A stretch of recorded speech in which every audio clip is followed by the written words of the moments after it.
여러분 이렇게 다시 뵙게 돼서 반갑습니다. 우리나라 최고의 전문가들로 국민경제자문회의를 구성해서 첫 번째 회의를 연 것이 엊그제 같은데 벌써 올 한 해를 마무리 짓고 내년을 준비해야 할 시점에 와 있습니다. 1차 회의 때와 비교를 하면 최근 우리 경제는 성장, 고용, 수출 등 여러 측면에서 회복의 움직임을 보이고 있습니다. 그동안 두 차례 자문회의를 통해서 좋은 제언들을 해주셨고 그 제언들이 정부가 발표한 각종 대책들에 반영돼서 많은 도움이 되었습니다. 그러나 그런 제언들이 빛을 발하려면 앞으로가 정말 중요하다고 생각합니다. 지금의 불씨를 꺼뜨리지 않고 적시에 경제 활성화와 일자리 창출을 위한 정책들을 추진해야 합니다. 그러려면 경제 활성화와 일자리 창출을 위한 법안들과 내년도 예산이 하루빨리 국회를 통과해야만 할 텐데 걱정입니다.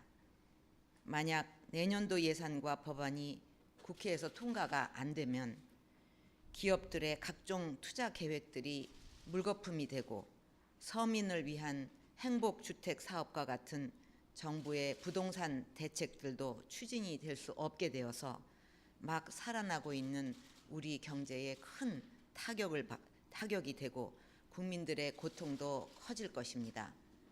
앞으로 자문위원 여러분께서도 이 문제에 많은 관심을 가져주시기 바랍니다. 저는 오늘 국민경제자문회의에서 우리 경제의 가장 큰 부분을 차지하고 있고 고용 창출 효과도 큰 서비스 산업 활성화와 사회 서비스 전달 체계 개선 방안을 논의하는 것이 의미가 크다고 생각합니다. 그동안 우리 경제의 성장 동력이 제조업과 수출 중심이어서 상대적으로 서비스 산업의 중요성이 덜 부각된 측면이 있습니다.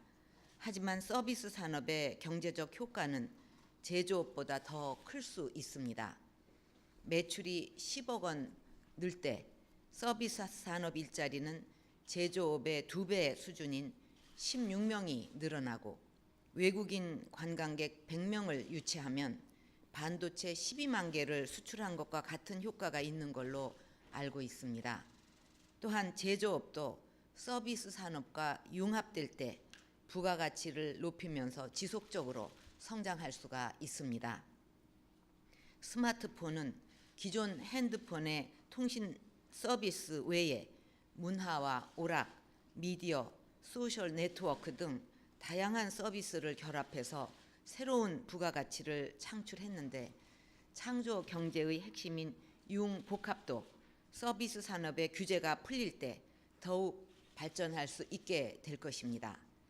또한 서비스 산업은 우리가 잘 할 수 있는 분야이기도 합니다. 한류 문화가 아시아를 넘어 전 세계로 확산되고 있는 점이 우리 서비스 산업의 잠재력을 보여주는 증거입니다. 지구촌 곳곳에 연결되어 있는 해외 동포 네트워크와 고학력의 청년 인력이 풍부하고 중국과 아세안 등 빠르게 성장하는 거대 서비스 시장이 옆에 있는 것도 우리가 가지고 있는 유리한 여건입니다. 저는 이런 강점들을 잘 활용하면 서비스 산업도 세계적 수준으로 발전하는 것이 가능하다고 확신합니다. 이런 중요성과 잠재력에도 불구하고 그동안 우리의 서비스 산업은 발전이 뒤처져 있었습니다. 의료 서비스만 하더라도 우리나라 의료의 질은 세계적 수준이고 우수한 인재들이 의대에 많이 몰리고 있는데도 상대적으로 의료 분야에서 창출되는 일자리 수는 많지 않습니다. 이렇게 서비스 산업의 발전을 위해서는 좁은 국내 시장만 볼 것이 아니라 넓은 세계 시장을 목표로 서비스 산업도 과감한 혁신과 실용적인 접근을 하는 것이 필요할 것입니다.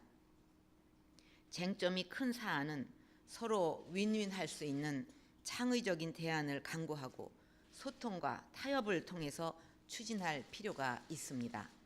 그리고 서비스 산업 전반을 대상으로 하기보다는 교육, 관광, 의료 등 부가가치가 높은 분야를 중심으로 체감 효과도 크고 사회적 합의가 비교적 쉬운 과제의 선택과 집중을 하는 전략도 필요하다고 생각합니다.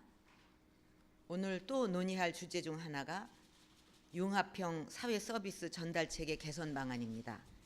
사회 서비스 전달 체계 혁신은 맞춤형 고용 복지를 통해서 국민 행복 시대를 열기 위해 반드시 이루어야 할 과제입니다.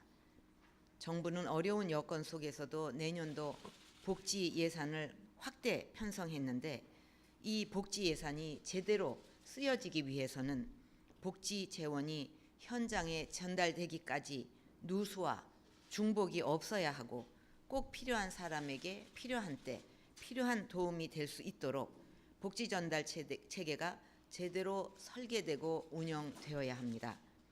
제가 국회의원 시절에 사회보장 기본법을 전면 개정해서 정책의 총괄 조정기구로 사회보장위원회의 역할과 권한을 강화하고 사회보장 정보 시스템의 운영 근거를 마련한 것도 사회 서비스 전달 체계를 개혁하기 위한 노력의 일환이었습니다. 복지 전달 체계를 개선하는 데 우리의 발달된 ICT를 잘 활용해서 정부 내 각종 데이터베이스를 상호 연계를 하면 제대로 전달되는지 누수는 없는지 등을 실시간으로 파악할 수가 있어서 복지 누수를 막는 데 크게 도움이 될 것이라고 생각합니다. 또한 전달 체계와 관련해서 민간과의 협업도 중요하다고 생각합니다. 앞으로도 사회 서비스 전달 체계 개선을 위해 꾸준히 노력하고 수요자인 국민의 입장에서 모든 전달 체계를 되짚어 보면서 국민들의 체감도를 높일 수 있도록 했으면 합니다. 오늘 참석하신 모든 분들께서 이런 점들을 염두에 두시고 허심탄회하게 의견을 제시해 주시기를 기대합니다. 감사합니다.